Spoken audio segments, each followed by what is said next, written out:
आपण ज्ञान आधारित अर्थव्यवस्थेचा जेव्हा उल्लेख करतोय, तर मगाशी जी आपली चर्चा सुरू होती, त्यामध्ये एक प्रामुख्यानं विषय आला होता तो म्हणजे यू-पी-आयचा.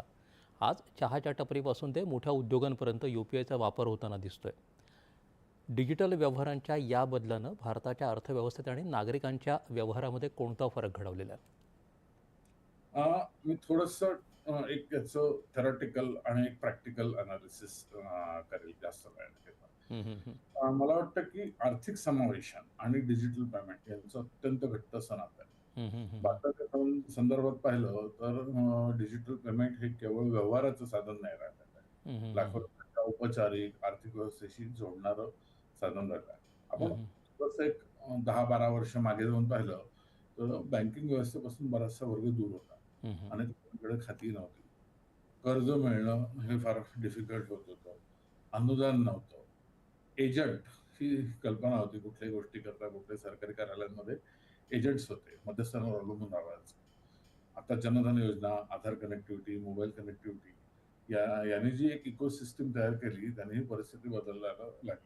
आता याचं एक प्रॅक्टिकल उदाहरण की नागपूरला एक सुप्रसिद्ध पूर्वी एक हॉटेल होतं, जगत नावाचं. हं, हं. आणि मी तिकडे बरेचदा जायचो. मी आमच्या नातेवाईकांबरोबर त्यांच्याकडे गेलो होतो. आणि तेव्हा माझ्याकडे एका फॉरेन बँकेचं क्रेडिट कार्ड होतं. आणि तिथे ते खाणं झाल्यानंतर क्रेडिट कार्डनी पेमेंट केलं. हं, ते हं. क्रेडिट कार्डनी पेमेंट घेतल्यानंतर तिथे मालक जे होते मोनोतलाला, त्यांनी ते घेण्याकरता जरा साशंक होते, की मला मुझे पेमेंट मिलेगा की नहीं? मेरे अकाउंट में आएगा की नहीं? आणि माझ्याबरोबर आमचे एक आजोबा होते. ते मला म्हणाले, "अरे, ते उधार कशाला खायचंय? पण मग तुझ्याजवळ पैसे नसतील तर मी देतो." त्याच्यामुळे तेव्हा डिजिटल पेमेंट हे तुमच्याकडे पैसे नाहीयेत म्हणून तुम्ही उधारीवर घेऊन करताय, अशी काहीतरी कल्पना होती. हं.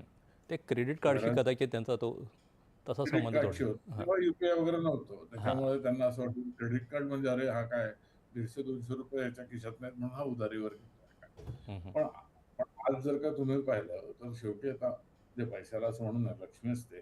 पण ₹500 ची नोट मी जर का कोणाला दिली तर तसं म्हणतात तो कागदाचा तुकडा आहे. हं, हं. ज्याच्यावर गव्हर्नरने सर्टिफाय केलेलं आहे की मैं धारक को ₹500 अदा करने का वचन देता हूं. रिझर्व्ह बँकेच्या गव्हर्नरने सर्टिफाय केलेलं आहे. आज बेसिकली हा ट्रस्ट होता. मी कोणाला ₹500 दिले, तर हे ₹500 आहेत. हा हं, हं. ट्रस्ट होता. हं, हं, हं. माझ्या मते ट्रान्सफॉर्मेशन ऑफ माइंडसेट, मानसिक बदल हा इथे घडला, की मी तुम्हाला तुमच्या नंबरवरती मी ₹500 ट्रान्सफर केले आणि तुम्हाला मेसेज आला हं, हं, हं, भीम हं. ॲपमध्ये, तर तुम्हाला ₹500 मिळाले. त्याच्यामुळे फोस्टरिंग ट्रस्ट, एक विश्वासार्हता निर्माण करणे हं, हं. आणि मानसिकता बदलवणे, हं, हा हं. नागरिकांच्या वैचारिक भूमिकेत मोठा फरक पडला. हा वैचारिक भूमिकेत फरक पडल्याबरोबर मला गावाला जायचं असलं, तर मी आधी चेक्स न्यायचो, पैसे न्यायचो, ट्रॅव्हलर्स चेक न्यायचो. देण्याची गरज नाही पडत. माझा हो, हो. मोबाईल, माझं कार्ड, डेबिट कार्ड हे काम करतं. असं असा माझा स्वतःचा अनुभव आणि अनालिसिस. हं, हं. म्हणजे फार सोपं होऊन गेलं. तुम्ही जसं म्हणलात, की